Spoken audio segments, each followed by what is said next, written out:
Bonjour à tous et bienvenue dans cette première tranche d'informations sur la matinale. Alors qu'ils venaient d'être remis en liberté après leur acquittement de crimes contre l'humanité, la procureure de la CPI, Fatou Bensouda, a de nouveau interjeté appel mercredi soir. Un appel qui a suspendu la mise en liberté de Laurent Gbagbo et de Charles Blé Goudé. Les explications d'Alexis Ouedraogo. Mercredi soir, la procureure de la CPI a interjeté appel de la décision de remettre en liberté Laurent Gbagbo et Charles Blé Goudé. Fatou Bensouda a demandé en urgence le maintien en détention des deux hommes, le temps d'examiner les motivations détaillées des juges concernant l'acquittement. Les 5 juges de la chambre d'appel ont entamé à la mi-journée l'examen des documents transmis par les avocats de Laurent Gbagbo et Charles Blé Goudé. Leur décision devrait être connue assez rapidement. S'ils suivent la requête de la procureure, Laurent Gbagbo et Charles Blé Goudé resteront en détention dans le centre de Scheveningen. A l'inverse, si les 5 juges rejettent cet appel et confirment la remise en liberté, le greffe pourra reprendre son travail pour préparer la logistique de leur libération. La décision, elle, devrait être connue par écrit. Des manifestations contre la décision d'acquittement de Laurent Gbagbo et de Charles Blé Goudé ont été enregistrées partout sur le territoire ivoirien. Des manifestations qui ont interrompu la circulation et les activités économiques dans le centre du pays. Le reportage à Boaké de Soro Corona. Circulation impossible au rond-point de la gare routière de Boaké ce jeudi aux environs des 10 heures. Les 5 voies du rond-point ont été bloquées par des jeunes. La raison ? Protester contre l'acquittement de Laurent Gbagbo et Blé Goudé par la Cour pénale internationale. Les jeunes de Boaké, après avoir appris que la CPI avait décidé d'acquitter M. Laurent Gbagbo et M. Blé Goudé, les jeunes de Boaké ont été choqués par cette décision et de façon spontanée se sont levés pour dire non et se dresser contre cette décision de la CPI qui est de nature à raviver la crise en Côte d'Ivoire. Il y a eu 3000 morts dans la crise post-électorale. C'est choquant, c'est révoltant que la CPI vienne nous dire que celui qui est l'auteur clé donc de cette crise post-électorale, parce qu'ayant refusé de céder le fauteuil après sa défaite puissante à l'élection présidentielle, ce dernier-là n'est pas coupable. Avec le concours des autorités administratives et sécuritaires, les choses sont rentrées en ordre. Après 1 heure de manifestation, les jeunes ont décidé de se retirer pour laisser place à la reprise des activités économiques dans la deuxième ville du pays. À l'instar de Boaké, la ville de Korogo a elle aussi été secouée par des manifestations provoquées par la nouvelle de l'acquittement de Laurent Gbagbo et de Charles Blé Goudé. Je vous propose l'éclairage d'Ami Sissoko dans la cité du Poro.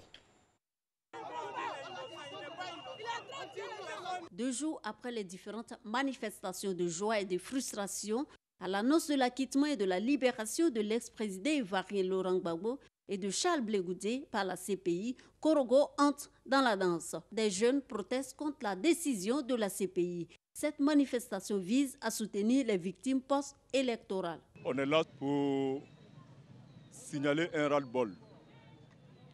Un ras-le-bol à l'endroit de la décision que la CPI a prise pour l'acquitter des charges sur Laurent Gbagbo et de Blé Goudé. Aujourd'hui, tous ces jeunes que vous voyez, tous ces parents, nos mamans, nos papas que vous voyez derrière, disent non à la libération de Laurent Gbagbo. Si on libère Laurent Gbagbo, qu'on nous dise qui a tué les femmes d'Abobo. Les 3000 morts, que la CPI nous dise. Qui a tué? La manifestation a débuté à Monga, l'un des plus grands quartiers de Korogo, avant de s'étendre vers le centre-ville. Conséquence, perturbation de la circulation et des commerces en ce jour de marché. Quelques heures plus tard, l'ordre a été rétabli par les forces de l'ordre et de sécurité. Une série de décisions en faveur ou pas de l'ex-président ivoirien Laurent Gbagbo et de Charles Blé Goudé est en cours précisément à La Haye. Tout autre chose à présent, la troisième conférence internationale sur l'émergence de l'Afrique, CIEA, s'est ouverte jeudi à Dakar. Le Premier ministre ivoirien représentant le président Alassane Ouattara a participé à un panel de haut niveau. Amadou Gon Coulibaly est revenu sur l'importance du secteur privé dans la marche des pays africains vers l'émergence, tout en rappelant le modèle ivoirien. Amadou Gon Coulibaly, que je vous propose d'écouter. Nous avons participé donc, ce matin à la conférence internationale sur l'émergence de l'Afrique, la troisième édition après les deux premières qui ont eu lieu à Abidjan. C'était une conférence qui était fort instructive. Ce que l'on peut donc retenir après toutes les communications que l'on a entendues, c'est que pour assurer donc l'émergence de notre continent, il est extrêmement important que nous puissions tous travailler à en assurer donc une bonne stabilité. Les expériences de certains pays donc, sont des témoignages éloquents, notamment donc, en Asie. Deuxièmement, il nous faut donc, avoir des politiques donc, économiques résolument tournées vers donc, la promotion du secteur privé. Le secteur privé doit être moteur donc de la croissance donc dans nos pays.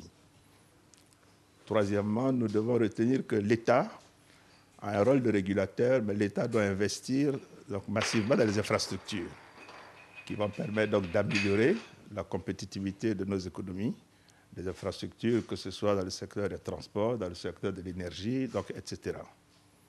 Nous devons améliorer l'environnement donc des affaires dans nos pays pour faire en sorte que nos pays soient attractifs, donc pouvoir créer donc, les emplois qu'il faut. Mais aussi, nous devons transformer nos économies. Et cette transformation doit impliquer que nous passons d'économies d'exportation de matières premières à des économies où nous transformons donc, nos matières premières pour créer donc, les emplois qu'il faut pour notre jeunesse. Donc, tous ces éléments donc, ont été donc, examinés donc, ce matin. Et je dois dire que c'est une très belle conférence. Et je crois que cette initiative doit être pérennisée. Donc, c'est tous les 2 ans qu'il est décidé que nous puissions nous retrouver au niveau donc, africain pour continuer de réfléchir donc, sur la problématique de l'émergence du continent. Mais je dois également indiquer qu'il apparaît très clairement que le continent est sur la bonne voie. Le continent est sur la bonne voie, que les politiques économiques qui sont menées donc, sont de bonnes politiques économiques en général. Et pour ce qui concerne notre pays, je dois dire qu'avec les taux de croissance donc, que nous avons, avec les éléments que je viens de vous indiquer qui sont en droite ligne avec ce qui se fait donc, en Côte d'Ivoire, donc nous sommes heureux donc, de constater que nous sommes donc, sur le bon chemin. Il a été aussi question de l'inclusivité. Et cette question, vous le savez, est importante puisque la croissance économique doit être inclusive, doit être partagée.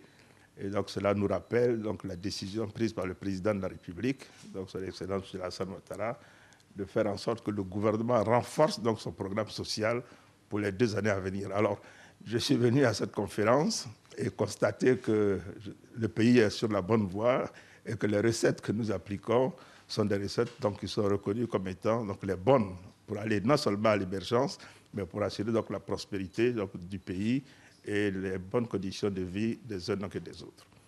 Alors, j'ai rencontré donc, le président donc, Macky Sall, président de la République du Sénégal, frère donc, du président de la République, pour lui apporter donc, les salutations fraternelles du président Alassane Ouattara et lui apporter son soutien. Vous savez également que le Sénégal est en train d'appliquer un plan qui est le plan Sénégal donc, émergent. Et donc, nous avons là aussi été impressionnés par tous les progrès donc, qui ont lieu ici au Sénégal. Et je voudrais en profiter pour saluer donc, mon frère et ami, le Premier ministre John, pour le travail qu'il fait sous l'autorité du président en tant que chef du gouvernement. Nous avons eu l'occasion donc, de parler donc, des relations entre nos 2 pays et je lui ai transmis tous les messages donc, dont j'étais porteur de la part du président Alassane Ouattara. Un mot de culture à présent avant de refermer cette première tranche d'informations sur Matin Bonheur. Après Abidjan, l'équipe de production de Bonjour 2019, produite par la RTI, a mis le cap sur la ville de Dembokro. Retour sur cette ambiance de fête dans la capitale administrative d'Unzi avec Pargasoro. Connais. Ta démarche là me plaît, on dirait femme de brouteur. Dembokro, première localité visitée par l'équipe de production de l'émission humoristique à succès de la radiodiffusion-télévision ivoirienne RTI Bonjour dans le cadre de Bonjour Tour 2019. Pour les organisateurs, il s'agit d'offrir l'opportunité aux populations des villes de l'intérieur du pays de profiter du spectacle en live. Et c'est l'esplanade de la Citaraya qui a servi de cadre pour ce grand rendez-vous du rire. Les humoristes, eux, ont égayé le public de Dembokro en faisant montre de leur talent. Malgré ces cadeaux-là, il y a d'autres qui ont pris clôture quand même. Zouglou, quand quelqu'un laisse, en tout cas ce morceau-là, ça tue au quartier. À cause de ça, moi, ma prof femme à la maison, quand je vais chanter, quand il m'a au travail, mais rien quand il sort, non. Mais quand quelqu'un sort, quelqu'un rentre, je dis, si tu penses que je vais courir derrière toi, copine, tu as joué. Parce que l'homme, même quand il n'est pas diplômé en beauté, tant qu'il a son jeton seulement, il tape pas poteau. Les différentes prestations des humoristes appréciées par autorités, élus, cadres, parrains et publics de Dembokro qui n'ont pas boudé leur plaisir. Bonjour 2018 a été un succès, un grand succès. Il y avait du monde. Donc la population a réclamé Bonjour 2019 et j'ai tout fait pour que 2019 soit.